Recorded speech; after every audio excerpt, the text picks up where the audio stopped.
Hello students, welcome to my channel. இன்னைக்கு இந்த வீடியோவில் என்ன பார்க்க போகிறோம்னா 10th ஸ்டாண்டர்ட் மேக்ஸ் அலகு 5 ஆயத்தொலை வடிவியல் பயிற்சி 5.1ல் 6வது கணக்கு தான் பார்க்க போகிறோம். கணக்கை பார்க்குறதுக்கு முன்னாடி நம்ம சேனலுக்கு என்ன புது வீடியோஸ் இருந்தீங்கன்னா மறக்காமல் நம்ம சேனலை சப்ஸ்கிரைப் பண்ணிவிடுங்க.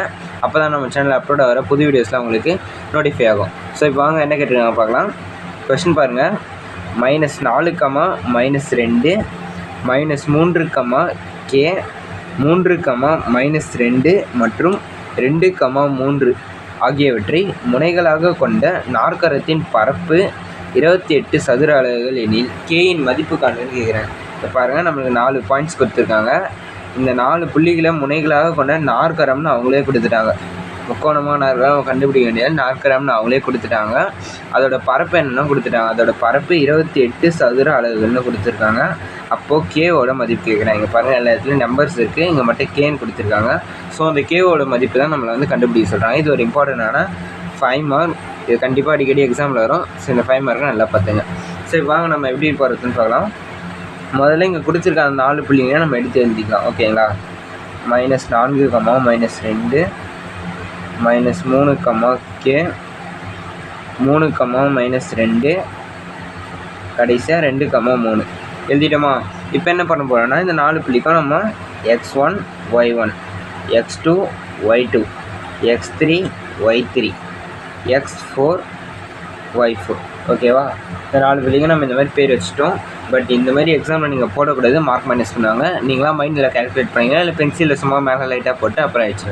ஸோ இப்போ நெக்ஸ்ட் என்ன பண்ண போகிறோன்னா, நாற்கரத்தின் ஃபார்முலா எழுதணும். ஓகேங்களா. நாற்கரத்துக்கு என்ன ஃபார்முலா? நாற்கரத்தின் பரப்பு ஈக்குவல் நாற்கரத்தின் பரப்பு = 1/2. ஃபார்முலா ஞாபகம் வச்சது ஈஸியாக நானே ஒரு ஸ்டெப் சொல்லியிருக்கேன். அந்த ஸ்டெப் படி போட்டுருங்க. x1 x2 x3 இங்கே x4ன்னு ஒன்று இருக்குது. ஸோ x4 மறுபடியும் ஸ்டார்டிங் x1. ஓகேங்களா. y1 y2 y3 y4 அதே ஸ்டார்டிங் y1. சதுர அலகுகள் கண்டிப்பாக எழுதணும். ஓகேங்களா. சதுர அலகுகள் எழுதணுனாலும் மார்க் மைனஸ் ஆகிறதுக்கான சான்சஸ் இருக்குது. நீங்கள் இல்லைனா இப்படின்னா போடணும். இப்போ நெக்ஸ்ட் ஸ்டெப் பாருங்கள். இந்த மாதிரி ஃபார்முலா எழுதுனதுக்கப்புறம் அந்த ஃபார்முலா வேல்யூஸை அப்படியே சப்ஸ்டியூட் பண்ணணும். ஓகேங்களா. = 1/2. அந்த 1/2 அப்படியே எழுதிங்க. இப்போது இந்த ஃபார்முலாவில் அப்படியே வேல்யூஸை நீங்கள் சப்ஸ்டியூட் பண்ணலாம்.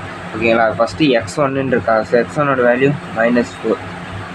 அப்புறம் x2ஓட வேல்யூ -3 x3 +3 x4 2 மறுபடியும் x1 -4. நெக்ஸ்ட் பாருங்கள், y1 -2 y2 k y3 -2 y4 +3 மறுபடியும் y1 -2 சதுர அலகுகள்.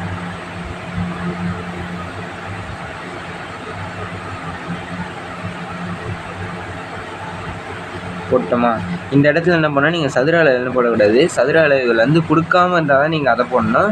ஆனால் இங்கே கொடுத்துட்டாங்க. சம்மில் என்னென்னு கொடுத்துருக்காங்க, 28 சதுர அலகுகள்னு கொடுத்துருக்காங்க. அப்போ நம்ம அதை போடணும். 28 சதுர அலகுகள் அப்படி போடணும். ஓகேங்களா.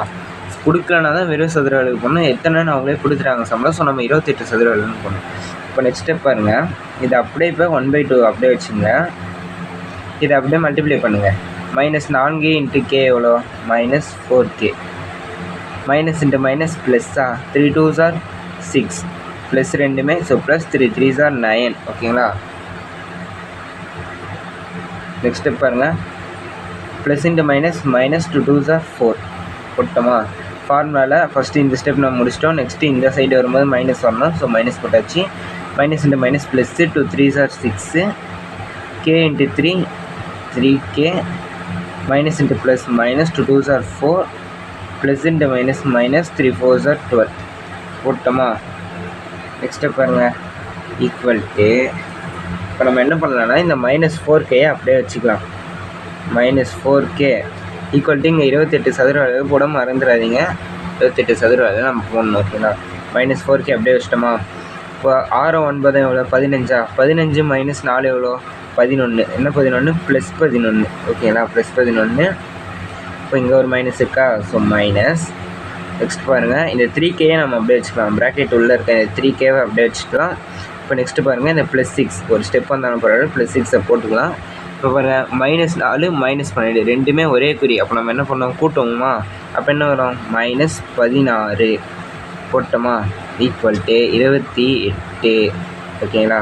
நெக்ஸ்ட் என்ன பண்ணணும், இந்த 1/2 இருக்குது பார்த்தீங்களா, இந்த 1/2 இந்த பக்கம் வரும்போது என்ன மாறும், அப்படியே தலைகீழாக மாறிடும். ஓகேங்களா? இப்போ இந்த பக்கம் இருக்குது, அது இந்த பக்கம் ஈக்குவல்ட்டுக்கு இந்த பக்கம், அதாவது ஈக்குவல்ட்டுக்கு லெஃப்ட் சைடு இருக்குது. இப்போ இந்த 1/2 அந்த 1/2 வந்து ஈக்குவல்ட்டுக்கு ரைட் சைடு வரும்போது அப்படியே தலைகீழாக மாறும். இப்போ என்ன வரும், 2/1 வருமா? பாருங்கள், -4k + 11 -3k + 6 - 16. அப்போ ஆன்சர் என்ன, 16லேருந்து 6 போயிடுச்சுன்னா ஆன்சர் 10. பெரிய நம்பர் முன்னாடி மைனஸ் இருக்குது, ஸோ -10 ஈக்குவல் டு 28 × 2 எவ்வளோ, 56. கீழே 1 இருக்குது, அது நம்ம போட தேவையில்லை, அதை அப்படியே விட்டுடலாம். ஓகேங்களா? இப்போது -4k + 11 இந்த மைனஸை இப்போ உள்ளே மல்டிப்ளை பண்ணிங்க. ஓகேங்களா? ப்ராக்கெட் உள்ளே இருக்க நம்பர் கூட மைனஸை பெருக்கிங்க. அப்போ -3k -3k -× +10 ஈக்குவல் டு 56. ஓகேங்களா? இப்போ நெக்ஸ்ட்டு பாருங்கள், -4k -3k ரெண்டுமே ஒரே சைன். அப்போ நம்ம என்ன பண்ணணும், கூட்டணும். ரெண்டுமே ஒரே சைனாக இருந்தால் கூட்டணும். அப்போ கூட்டினா என்ன வரும், -4k -3kனா -7k +11 +10 அது ரெண்டுத்தையும் கூட்டினா என்ன வரும், +21 ஈக்குவல் டு 56. ஓகேங்களா? அப்போது -7k ஈக்குவல் டு 56. இந்த +21 இந்த பக்கம் வந்துச்சுன்னா -21 மாறுமா? ஓகேங்களா? ஈக்குவல் டு இந்த -7k அப்படியே வச்சுங்க. 56லேருந்து 21 போச்சுன்னா எவ்வளோ, 35. பெரிய நம்பர் 56 ப்ளஸில் இருக்குது, ஸோ +35. இப்போ நெக்ஸ்ட்டு பாருங்கள், k ஈக்குவல் டு 35 இந்த -7 இங்கே வரும்போது என்ன மாறும், நல்லா பாருங்கள், மைனஸில் இருக்கா ப்ளஸில் இருக்கா அப்போ கூட இது வந்து மல்டிப்ளை பெருக்கல்ல இருக்குது. அப்போ பெருக்கல்ல இருக்கும்போது ஈக்குவல்ட்டுக்கு இந்த பக்கம் வரும்போது வகுத்தலாக மாறுமா? அது முன்னாடி மைனஸ் இருந்தாலும் அப்படியே தான் வரும். ஸோ -7 வகுத்தல்னு வந்துடும். அங்கே மல்டிப்ளையில் பெருக்கல்ல இருக்குது, ஸோ -7 இந்த பக்கம் வரும்போது வகுத்தல்ல மாறும். இப்போ கேன்சல் பண்ணுங்க பார்க்கலாம். 17 I7 35. அப்போ k ஈக்குவல் டு 35. என்ன 35, -35. ஏன்னா 7க்கு முன்னாடி மைனஸ் இருக்குன்னா நம்ம 7 மட்டும்தான் அடிச்சுப்போம், மைனஸ் இருக்குது, so -5. Answer -5. k equal to -5. ஓகேங்களா? இந்த சம் இதோட முடிவு ஸ்டூடெண்ட்ஸ். இந்த வீடியோ உங்களுக்கு பிடிச்சிருக்குன்னு நினைக்கிறேன். இந்த வீடியோ உங்களுக்கு பிடிச்சிருந்தா இந்த வீடியோக்கு ஒரு லைக் பண்ணிவிடுங்க. உங்களுக்கு தெரிஞ்சவங்களுக்குலாம் இந்த வீடியோ ஷேர் பண்ணுங்கள். மறக்காமல் நம்ம சேனலை சப்ஸ்கிரைப் பண்ணிவிடுங்க.